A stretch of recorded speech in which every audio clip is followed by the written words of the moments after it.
Study 24 Udaipur में आप सभी का स्वागत है। आज की इस क्लास में हम काई वर्ग परीक्षण काई स्क्वायर टेस्ट क्या होता है इसके बारे में डिस्कस करेंगे। पिछली क्लास में हमने टी टेस्ट, एफ टेस्ट और जेड टेस्ट क्या होता है उसको पढ़ा था। अब देखिए काई वर्ग परीक्षण, देखो जो टी टेस्ट हैं, जेड टेस्ट और एफ टेस्ट हैं वो एक तरह से पैरामीट्रिक टेस्ट में आते हैं, ठीक है। लेकिन जो काई वर्ग परीक्षण है उसको जनरली नॉन पैरामीट्रिक टेस्ट कहा जाता है, लेकिन कुछ कंडीशन में ये पैरामीट्रिक टेस्ट भी होता है। और पैरामीट्रिक या नॉन, जैसे काई वर्ग परीक्षण एक तरह से क्या है, नॉन पैरामीट्रिक टेस्ट है, मतलब इसमें कुछ एजम्पशंस जो हैं वो नहीं ली जाती हैं, जो हमारा डिस्ट्रीब्यूशन होता है उसको हम इसमें डिस्कस नहीं करते हैं। अच्छा देखिए काई वर्ग परीक्षण का जो कंसेप्ट है सबसे पहले किसने दिया था, 1875 में हेल्मट ने। लेकिन इसको डेवलप करने का जो काम है, इसको ज़्यादा पॉपुलर करने का जो काम है वो 19वीं ईस्वी में किसने किया था, कार्ल पियर्सन ने, ठीक है। इसलिए आप जब पढ़ते हो काई वर्ग टेस्ट, काई वर्ग परीक्षण, तो उसके साथ में आप कार्ल पियर्सन का नाम ही देखते हो, ठीक है। तो इसको पॉपुलर करने का, डेवलप करने का जो काम है वो किसने किया था, कार्ल पियर्सन ने। अब काई वर्ग परीक्षण एक तरह से क्या कहा जाता है, इसको प्रतिदर्श विश्लेषण कहा जाता है, सैंपल एनालिसिस कहा जाता है। काई वर्ग को पूरा करने के लिए जो हमारा समष्टि है, जो पॉपुलेशन है, उसमें से हम कुछ सैंपल लेते हैं, सैंपल को सेलेक्ट किया जाता है, प्रतिचयन का हम प्रयोग करते हैं। और प्रतिचयन को सेलेक्ट करने के लिए, ठीक है, क्या करते हैं हम, जो सिंपल रैंडम मेथड होती हैं, सिंपल रैंडम मेथड जिसके अंदर की जितनी भी यूनिट होती हैं, जो भी इकाइयाँ होती हैं, सभी के चुने जाने के जो चांसेस हैं वो क्या होते हैं, इक्वल होते हैं, ठीक है। सरल यादृच्छिक प्रतिचयन का मतलब क्या हो गया, समष्टि में से अगर हम कुछ प्रतिदर्श लेते हैं, सैंपल लेते हैं, तो सभी यूनिट इकाइयों के चुने जाने की जो संभावना है वो क्या होती हैं, इक्वल होती हैं। तो इस सरल यादृच्छिक प्रतिचयन, सिंपल रैंडम सैंपल जो हैं उसको हम काई वर्ग परीक्षण में प्रयोग करते हैं। अच्छा, इसमें सार्थकता की जो जांच की जाती है, समष्टि प्रसरण की सार्थकता की जांच करने के लिए एक तरह से क्या किया जाता है, जो प्रत्याशित आवृत्तियां हैं, सबसे पहले इसमें हम क्या करते हैं, एक्सपेक्टेड फ्रीक्वेंसी, प्रत्याशित आवृत्तियों की गणना करते हैं। और फिर उसके बाद में जो अवलोकित आवृत्तियां हैं, जो ऑब्जर्व फ्रीक्वेंसी होती हैं, इन दोनों में अंतर के आधार पर हम क्या करते हैं, सार्थकता की जांच करते हैं। अब प्रत्याशित आवृत्तियों को किस तरीके से कैलकुलेट किया जाता है, ऑब्जर्व जो फ्रीक्वेंसी होती हैं वो तो हमारे पास में गिवन होती हैं, और इन दोनों में अंतर के आधार पर सार्थकता की जांच किस प्रकार से की जाती है, इसे बाद में हम एक न्यूमेरिकल एग्जाम्पल जब सोल्व करेंगे इसी क्लास में, तो आपको अच्छे से समझ में आ जाएगा। तो यहाँ तक तो आपको क्लियर हो गया होगा कि जो काई वर्ग परीक्षण है, काई स्क्वायर टेस्ट, इसका कंसेप्ट 1900 ईस्वी में कार्ल पियर्सन के द्वारा दिया गया था। और ये जो काई वर्ग परीक्षण है वो एक तरह से प्रतिदर्श विश्लेषण है, जिसमें सरल यादृच्छिक प्रतिचयन, जो सैंपल रैंडम मेथड होती हैं, उसका यूज किया जाता है। और काई वर्ग परीक्षण के आधार पर समष्टि प्रसरण की सार्थकता की जांच की जाती है। और सार्थकता की जांच करने के लिए हम जो प्रत्याशित आवृत्ति हैं और ऑब्जर्व जो अवलोकित आवृत्तियां होती हैं और प्रत्याशित आवृत्तियां होती हैं, इन दोनों में अंतर के आधार पर पहले इन दोनों का हम अंतर निकालते हैं, फिर उसके बाद में उसका हम स्क्वायर करते हैं, ठीक है, उनका आप स्क्वायर करोगे। और फिर इसमें हम क्या करते हैं, जो हमारी एक्सपेक्टेड फ्रीक्वेंसी होती हैं ई का डिवाइड करते हैं, और इन सभी की वैल्यू को हम क्या करते हैं, जोड़ लेते हैं। उसके आधार पर हम काई वर्ग का मान ज्ञात करते हैं, और इसकी जो तुलना होती है, ठीक है, काई स्क्वायर की जो वैल्यू आती है उसकी तुलना हम सारणी के मान से करते हैं, ठीक है। और किस तरीके से करते हैं उसको आगे हम न्यूमेरिकल एग्जाम्पल में उसको अच्छे से समझेंगे। अब देखिए इसका जो उपयोग की अगर हम बात कर रहे हैं, तो काई वर्ग परीक्षण इसका उपयोग कब किया जाता है, जब समष्टि में से जो सैंपल लिए गए हैं उस सैंपल प्रतिदर्श का आकार बड़ा होता है, और जो प्रतिदर्श होते हैं वो एक दूसरे से स्वतंत्र होते हैं, तभी हम इसका प्रयोग करेंगे। अगर प्रतिदर्श आपस में संबंधित हैं, एक दूसरे के ऊपर अगर वो डिपेंडेंट हैं, तो काई वर्ग परीक्षण का प्रयोग नहीं किया जाएगा। काई वर्ग परीक्षण का प्रयोग उसी स्थिति में किया जाएगा जब जो चर हैं वो क्या हैं, स्वतंत्र हैं। स्वतंत्र का मतलब जैसे अगर हम कहें इंडिया में जैसे मिल्क का जो प्रोडक्शन है, मिल्क का प्रोडक्शन इन इंडिया, और हम बात कर लें कि जो अमेरिका है, ठीक है, वहाँ पे गेहूं का प्रोडक्शन, तो गेहूं का उत्पादन, ठीक है, तो इनके बीच में एक तरह से कोई संबंध नहीं है। ये दोनों चर एक तरह से क्या हैं, स्वतंत्र हैं। तो स्वतंत्र चरों की स्थिति में ही हम क्या करेंगे, जो काई वर्ग परीक्षण है उसका प्रयोग करेंगे। अगर दोनों चर एक दूसरे के ऊपर डिपेंड है, जो प्रतिदर्श हमने लिए हैं, तो जैसे अगर हम कहें कि जो प्राइस हैं, प्राइस बढ़ने पर क्या होगी, डिमांड जो है वो कम हो जाती है। तो ये जो प्रतिदर्श हमारे पास में वो एक तरह से क्या है, स्वतंत्र नहीं है, डिपेंडेंट है। तो इसी कंडीशन में हम काई वर्ग परीक्षण का प्रयोग नहीं कर सकते हैं। और काई वर्ग का परीक्षण का जो प्रयोग है उसको यूज करने के लिए कंडीशन है कि जो हमारे पास में एक्सपेक्टेड फ्रीक्वेंसी हैं, प्रत्याशित आवृत्तियां हैं, वो ज़्यादा छोटी नहीं होनी चाहिए। अच्छा, प्रत्याशित आवृत्तियां क्या होती हैं ये भी मैं आपको एक बार समझा देता हूं कि जो एक्सपेक्टेड फ्रीक्वेंसी है, जैसे कि अगर हम कहें तो एक बैग है जिसमें कुल 20 बॉल हैं, ठीक है, जिसमें रेड कलर की भी हैं, ब्लू कलर की भी हैं, वाइट कलर भी हैं, और भी कलर हो सकता है, ठीक है। मान लेते हैं कि हम 20 बॉल जो है वो किस कलर की हैं, लाल कलर की हैं, ब्लू कलर की हैं आसमानी, और सफ़ेद रंग की है, वाइट कलर की हैं।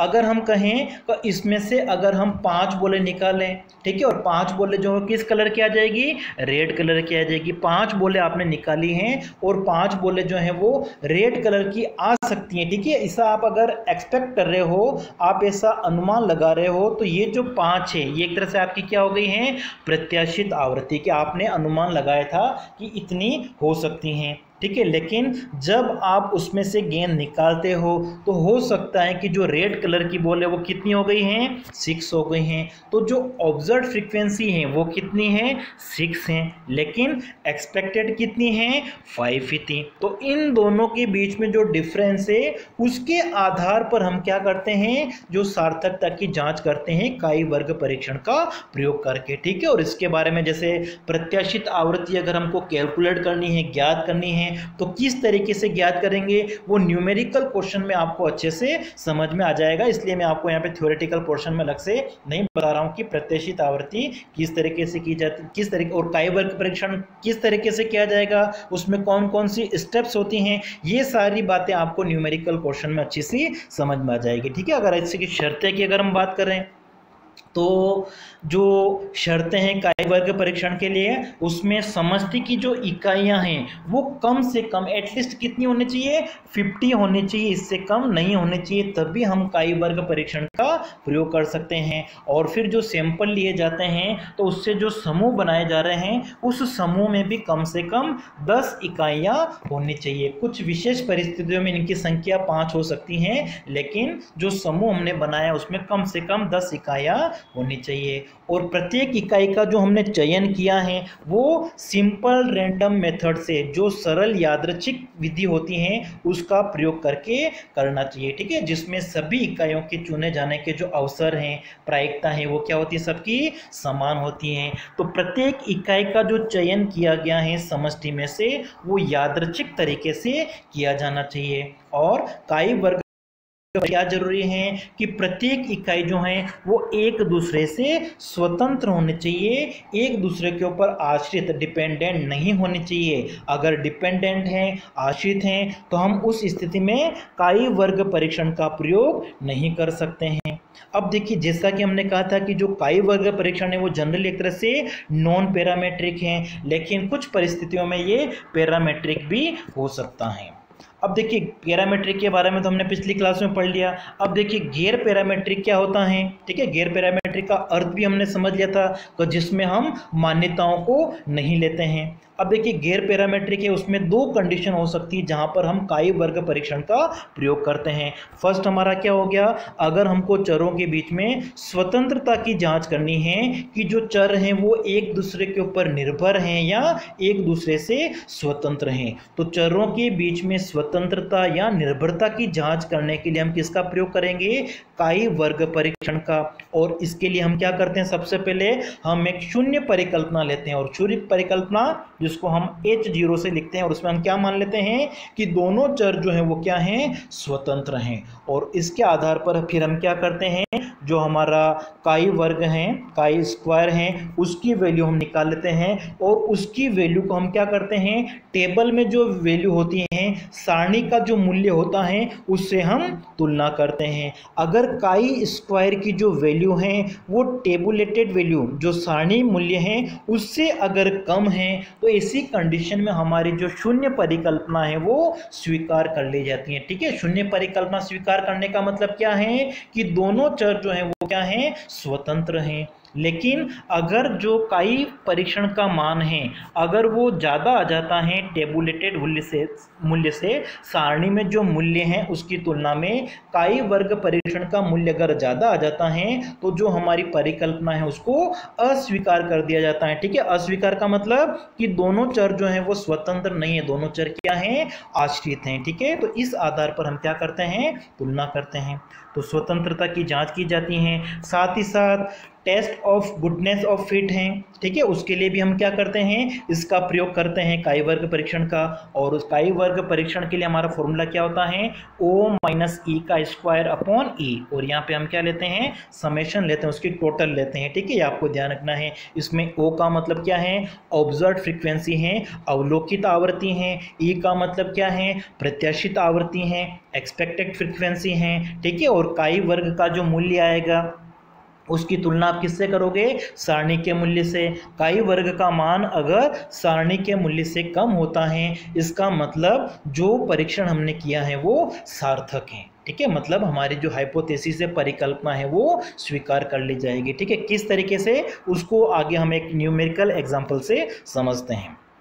ठीक है, अच्छा, इसमें आप देखिए डिग्री की अगर बात करो, डिग्री ऑफ फ्रीडम की अगर बात करो, तो जब एक चर होता है तो हम क्या करते हैं, डिग्री ऑफ फ्रीडम क्या होगी आपकी, n-1 होगी। ठीक है, जो सैंपल साइज है उससे एक कम होती हैं। और डिग्री ऑफ फ्रीडम अगर दो चर होती हैं तो इसी कंडीशन में हम क्या करेंगे, तो हमारे पास में कॉलम कितने हैं उसमें से हम 1 को माइनस कर देंगे, और हमारे पास में रोज कितनी है उसमें से भी हम 1 को माइनस कर देंगे। ठीक है, कॉलम और पंक्तियों में से एक एक को माइनस करके दोनों को मल्टीप्लाई कर देंगे। जैसे हमने यहाँ पर एग्जांपल लिया है, जिसमें हमारे पास में कॉलम कितने हैं, ये देखिए, एक कॉलम तो आपका ये हो गया और दूसरा कॉलम आपका ये हो गया। ठीक है, तो आपके पास में 2 कॉलम हैं। और रोज कितनी हैं, एक आधुनिक वाली, एक परंपरागत, मतलब रो भी आपके पास में कितनी है, 2 हैं। तो आपका जो फॉर्मूला है वो क्या हो जाएगा, 2-1 2-1। अगर जो रोज है, पंक्तियां अगर 3 होगी तो 2-1 इंटू हो जाएगा 3-1 से। इस तरीके से हम निकाल सकते हैं। ठीक है, 2-1 1 इंटू 1 आएगा, मतलब डिग्री ऑफ फ्रीडम जो है वो कितनी हो जाएगी, 1 हो जाएगी। और इस आधार पर हम क्या करेंगे, सार्थकता की जांच करेंगे। तो देखिए, जो हमारा न्यूमेरिकल क्वेश्चन उसको हम समझ लेते हैं।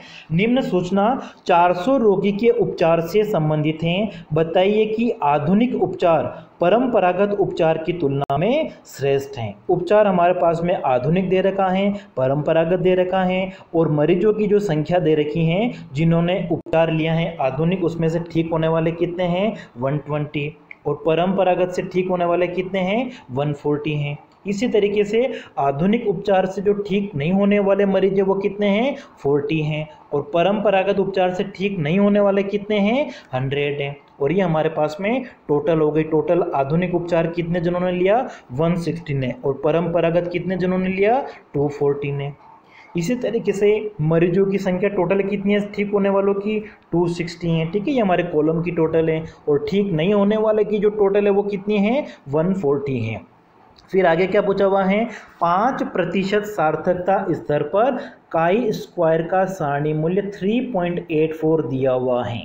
ठीक है, यहाँ पर आपके पास में सारणी मूल्य दे रखा है, और अगर नहीं दे रखा होता है तो फिर इस 5% सार्थकता स्तर पर हम क्या करेंगे, सारणी में वैल्यू देखेंगे। ठीक है, उसके लिए आपको जो मैंने बताया था डिग्री ऑफ फ्रीडम है उसका यूज किया जाएगा। लेकिन हमारे इस क्वेश्चन में सार्थकता का जो स्तर है उसमें सारणी मूल्य हमारे पास में दे रखा है, तो डिग्री ऑफ फ्रीडम की हमको यहाँ पे जरूरत नहीं पड़ेगी। तो ये क्वेश्चन तो हमारे पास में हो गया है। तो देखिए, ये जो हमारे पास में फ्रीक्वेंसी हैं ये कौन सी हैं, ऑब्जर्व्ड फ्रीक्वेंसी हमारे पास में 120, 140, 40 और 100 हमारे पास में दे रखी हैं। तो सबसे पहले आप क्या करोगे कि जो एक्सपेक्टेड फ्रीक्वेंसी हैं, जो प्रत्याशित आवृत्तियां हैं, वो हम निकाल लेंगे। और प्रत्याशित आवृत्ति निकालने के लिए आपको फॉर्मूला याद रखना है कि किस तरीके से आप कैलकुलेट करोगे कि जो कॉलम है उसकी टोटल कितनी है, मल्टीप्लाई करोगे आप किससे, रो की टोटल से, और उसमें आप डिवाइड कर दोगे किससे,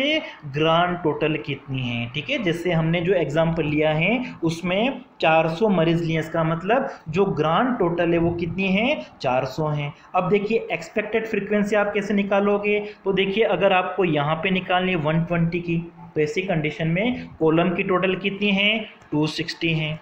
इसको आप मल्टीप्लाई कर दोगे रो की टोटल से, वो कितनी है, 160 है, और इसमें आप डिवाइड कर दोगे टोटल वैल्यू आपके पास में कितनी है, 400 का। और इसको हम सोल्व करेंगे तो क्या आ जाएगा हमारे पास में, एक्सपेक्टेड फ्रीक्वेंसी आ जाएगी। इसी तरीके से 140 की अगर आपको एक्सपेक्टेड फ्रीक्वेंसी निकालनी है तो कॉलम की टोटल कितनी है, 260 मल्टीप्लाई बाय रो की जो टोटल है वो कितनी है, 240, और इसमें आप डिवाइड कर दोगे टोटल का 400 का। इसी तरीके से अगर आपको यहाँ पे एक्सपेक्टेड फ्रीक्वेंसी निकालनी है तो इसमें कॉलम की टोटल कितनी है, 140 मल्टीप्लाई बाय रो की टोटल कितनी है, 160, और टोटल आपका जो ग्रांड टोटल है वो कितना है, 400 है। इसको आप सोल्व करोगे तो यहाँ पे एक्सपेक्टेड फ्रीक्वेंसी आ जाएगी। और इसी तरीके से अगर यहाँ पे आपको निकालना है तो कॉलम की टोटल है 140, रो की टोटल हमारी है 240, और डिवाइड कर दोगे आप ग्रांड टोटल से 400 से। ठीक है, इस तरीके से मैंने आपको यहाँ पे निकाल के बता रखा है। दिए हमने एक्सपेक्टेड फ्रीक्वेंसी जो है वो कैलकुलेट कर ली है। अब देखिए आपको जो मैंने फॉर्मूला बताया था वो क्या था कि जो काई स्क्वायर टेस्ट है उसके लिए हम क्या फॉर्मूला यूज़ करते हैं, समेशन ओ माइनस ई का स्क्वायर, और उसमें हम डिवाइड करते हैं किसका, ई का, और जो आएगा उसको हम क्या करते हैं, उनका समेशन कर देते हैं। तो एक्सपेक्टेड फ्रीक्वेंसी हमने कैलकुलेट कर ली है। ठीक है, ऑब्जर्व फ्रीक्वेंसी हमारे पास में गिवन थी। सबसे पहले आप क्या करोगे, इन दोनों के बीच में डिफरेंस निकाल दोगे, ओ माइनस ई। अब देखिए ओरिजिनल में से हम एक्सपेक्टेड फ्रीक्वेंसी को माइनस कर देते हैं। 120 में से 104 को माइनस किया तो कितना आ गया, 16। 140 में से 156 को माइनस किया तो -16 आ गया। फिर 40 में से हमने क्या किया, 56 को माइनस किया तो माइनस के 16 आ गया। और 100 में से 84 को माइनस किया तो कितना आ गया, 16 आ गया। अब ये हमारे पास में इन दोनों के बीच में अंतर आ गया है, जो ओरिजिनल वैल्यू हैं, एक्सपेक्टेड हैं, प्रत्याशित और अवलोकित आवृत्तियों का अंतर आ गया है। अब हम क्या करेंगे, इसका स्क्वायर करेंगे, और स्क्वायर करने से क्या होगा, ये सारी जो वैल्यू है वो क्या बन जाएगी, पॉजिटिव बन जाएगी। इसका मतलब ये हुआ है कि काई स्क्वायर का जो मान है वो हमेशा क्या होता है, धनात्मक होता है। ठीक है, अगर माइनस की वैल्यू भी है, अगर ओ माइनस ई का जो डिफरेंस है वो माइनस भी है, लेकिन बाद में हम क्या करते हैं, उसका स्क्वायर कर देते हैं, इसलिए हमेशा क्या होगा, इसका आंसर हमारा धनात्मक ही आएगा। काई वर्ग परीक्षण का जो मान है वो हमेशा धनात्मक होता है। अब देखिए इस चारों जगह 16 है, इनका हमने स्क्वायर कर दिया तो कितना आ गया, 256 आ गया है चारों जगह। अब आपको क्या करना है, ओ माइनस ई का जो स्क्वायर हमने निकाला है, अवलोकित और एक्सपेक्टेड आवृत्तियों के बीच में जो अंतर हमने निकाला है उसमें हम क्या करेंगे, उसके स्क्वायर में हम जो एक्सपेक्टेड फ्रीक्वेंसी हमारी है उसका हम डिवाइड कर देंगे। तो देखिए 256 में अगर आप 104 का डिवाइड करोगे तो कितना आ जाएगा, 2.46 आ जाएगा। फिर 256 में हमने 156 का डिवाइड कर दिया तो कितना आ गया, 1.64 आ गया। फिर 256 में 56 का डिवाइड किया, 4.57 आ गया। और फिर 256 में 84 का डिवाइड किया तो कितना आ गया, 3.04 आ गया। तो ये हमारे पास में एक तरह से क्या आ गया, ये काई स्क्वायर की वैल्यू आई, और इन सबको हमने प्लस कर दिया। ठीक है, काई स्क्वायर कैसे आएगा, इन सभी को प्लस करने पर, तो इन सबको प्लस किया तो काई स्क्वायर की जो वैल्यू है वो कितनी आ गई हमारी, 11.71। और टेबुलेटेड वैल्यू जो है, ठीक है, टेबल सारणी का जो मूल्य हमको कितना दे रखा है, 3.84 दे रखा था। और मैंने आपको शुरू में बताया था कि जो टेबुलेटेड वैल्यू और हमारे कैलकुलेट वैल्यू है, दोनों को क्या करना, आपको तुलना करनी है कि काई स्क्वायर का मान अगर जो सारणी का मूल्य है उससे कम आ जाता है तो हमारा जो परीक्षण है वो सार्थक होगा, मतलब दोनों चर जो है वो स्वतंत्र होंगे। लेकिन यहाँ पे देखिए काई स्क्वायर का जो मान है वो कितना आ गया 11.71, जबकि सारणी का मूल्य कितना है 3.84 है। तो सारणी के मूल्य से काई वर्ग परीक्षण का जो मूल्य आया है वो ज्यादा आया है। इसका मतलब हमारी जो परिकल्पना है वो अस्वीकार हो गई। अस्वीकार का मतलब कि जो दोनों चर हैं वो स्वतंत्र नहीं है, दोनों चर क्या हैं, आश्रित हैं। अगर यहाँ पे काई स्क्वायर का मान, ठीक है, माना कि कितना आ जाता 2.13 आ जाता, जबकि हमारे पास में जो टेबुलेटेड वैल्यू थी वो कितनी थी 3.84। तो जब काई स्क्वायर का मान इस सारणी के मूल्य से कम आ जाता है, अगर ऐसा आ जाता तो हम क्या कहते हैं, हमारी जो परिकल्पना है वो स्वीकार हो गई, मतलब दोनों चर जो है वो क्या हैं, स्वतंत्र हैं। ठीक है, तो यहाँ पे सारणी के मूल्य से काई वर्ग का मूल्य क्या आया है, ज्यादा आया है। इसका मतलब क्या हो गया, दोनों जो चर हैं वो एक तरह से क्या हैं, आश्रित हैं। ठीक है, तो बस आज की क्लास में हम इतना ही, नेक्स्ट क्लास में हम आगे और भी अलग टॉपिक के ऊपर डिस्कस करेंगे।